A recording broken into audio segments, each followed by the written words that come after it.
Hello guys, welcome to Motivational Clubhouse of Nehanjali and welcome to the playlist of धर्म कर्म। आज हम बात करेंगे आंवला नवमी के बारे में। कार्तिक शुक्ल पक्ष नवमी की नवमी जो है आंवला नवमी नाम से विख्यात है। सतयुग का प्रारंभ भी इसी दिन हुआ था। इसी तिथि को गौ, सुवर्ण वस्त्र आदि दान देने से ब्रह्म हत्या जैसे महापातक से भी छुटकारा मिल जाता है।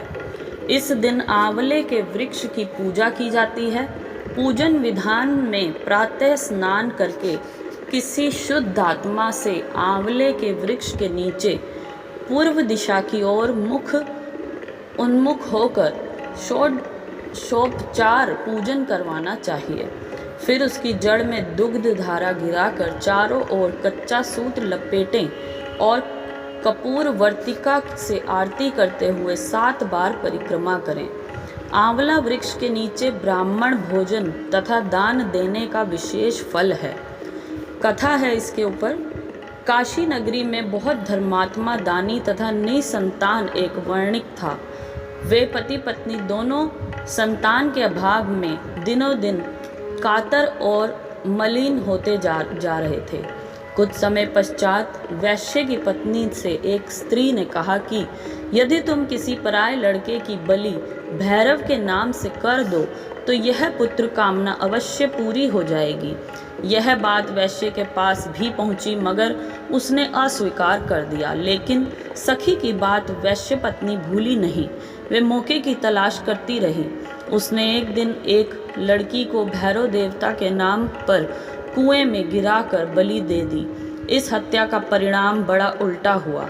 लाभ की जगह उसके सारे बदन में कोढ़ बहने लगा तथा लड़की की प्रेतात्मा उसे सताने लगी।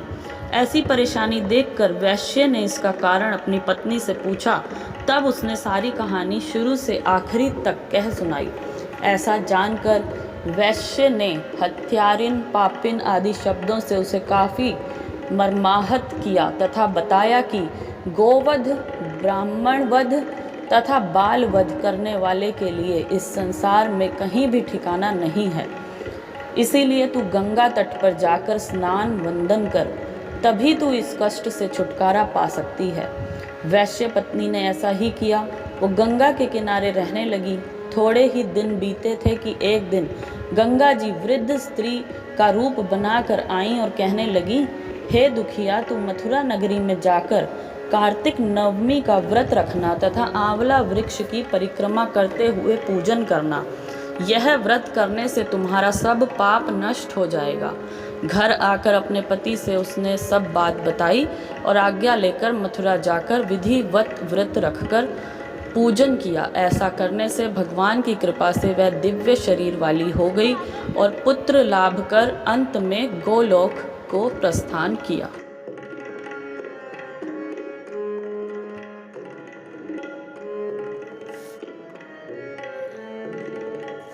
तो ये है आंवला नवमी की कहानी। तो नवमी के बाद दशमी और फिर आएगी एकादशी। तो ये जो एकादशी होती है कार्तिक शुक्ल पक्ष की एकादशी, ये होती है देवोत्थानी एकादशी, देव उठान एकादशी। तो इसके बारे में अगर आप कथा जानना चाहते हैं तो प्लीज़ इसे लाइक कीजिए, शेयर कीजिए और चैनल पर न्यू हैं तो सब्सक्राइब कीजिए। Thank you so much.